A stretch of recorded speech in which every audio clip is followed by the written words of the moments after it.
Now, look, I kicked off the show talking about a report from these officials in the state and federal governments looking at bail laws. It's a report that Attorney General Michelle Rowland wants to release publicly, and it calls for, get this, a relaxation of bail laws.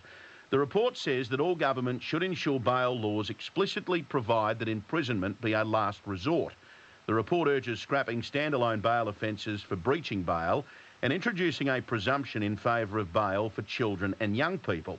It also calls for a requirement that courts consider a person's status as an Aboriginal or Torres Strait Islander before making a decision and removing presumptions against bail that reverse the onus of proof. Now, it sounds absurd, especially as we've seen the leaders of Queensland and even Victoria go the other way. They're looking at any way possible to stop the youth crime issues facing their states.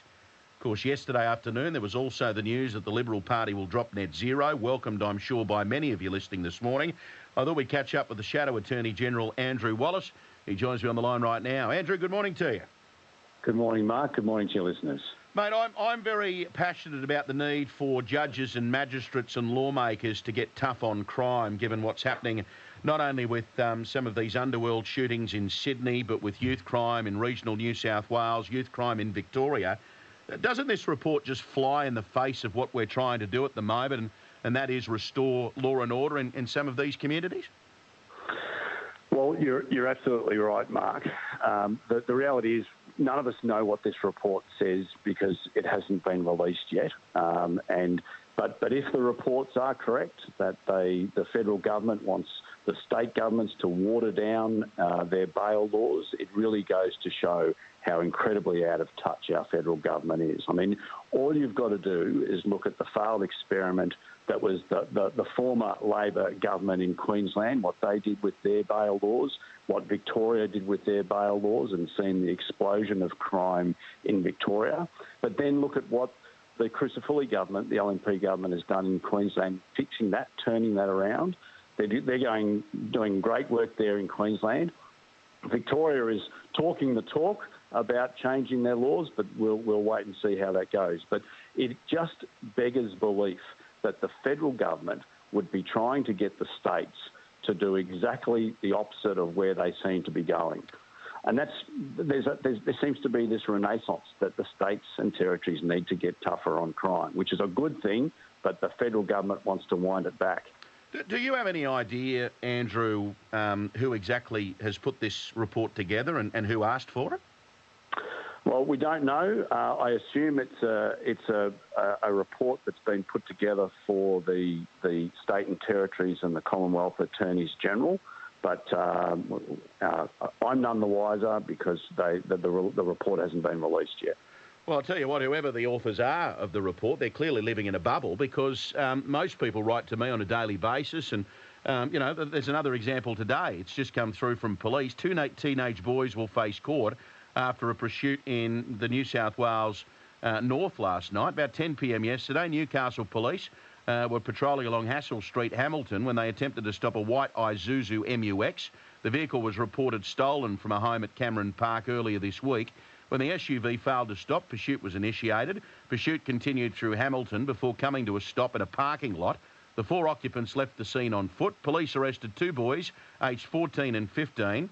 The older boy was charged with engaged police pursuit and breach of bail. The younger boy was charged with be carried in conveyance taken without consent of owner and breach of bail. So here's another example, Andrew, of the need for the courts and lawmakers to get tough on crime while we've got 14 and 15-year-olds out on the streets allegedly breaking the laws over and over and over again. Well, it doesn't matter how old you are, Mark. If you think that you can get away with a crime, some people will do that if there are no consequences.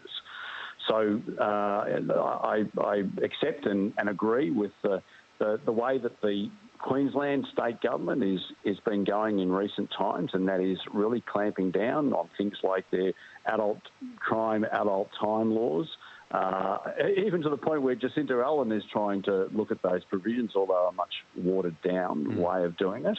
But what your listeners really need to understand here is that Michelle Rowland wants the report released. That's a good thing. But the Commonwealth is encouraging the states and territories to water down the bail laws. Yeah. Michelle Rowland should be saying today to all of her colleagues, look, here's the report, but we're not taking this seriously because it's utterly ridiculous. And just before we get onto this net zero thing, Andrew, the point I made off the top of the show and off the back of reading the story in The Australian today, clearly this is all about reducing the disproportionate incarceration rates for Indigenous Australians. And, you know, that'll obviously fulfil a mandate under the Closing the Gap agreement, and that's a challenge. We know that. But to use it as a shield to introduce wholesale dangerous reforms that endanger the entire community, that is surely unacceptable.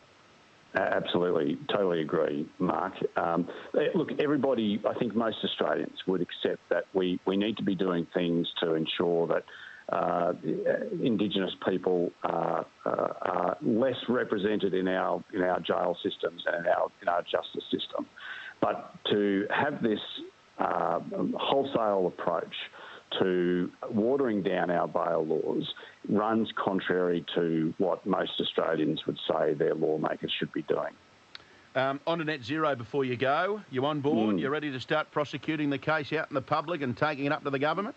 You bet I am. Look, I think it was a good outcome from the process that we've been undertaking for the last 6 months. Dan Tehan's done a great job in bringing everybody together. I think that what this does is it ensures that the coalition will be fighting for Australian mums and dads and businesses to ensure that we get power prices more affordable. It's putting affordability and reliability as the number one issue, because as I make my way around, not just my electorate, but around the whole country, small businesses and mums and dads are doing it. They're doing it as tough as they ever have. So we've got to get those power prices down. We've seen an increase by almost 40% in power price costs since this government took over in 2022, and Australian families are bleeding.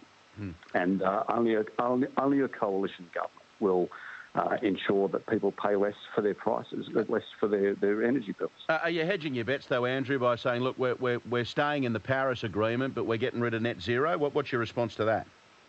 Well, net zero, deleting or removing ourselves from net zero is now our policy.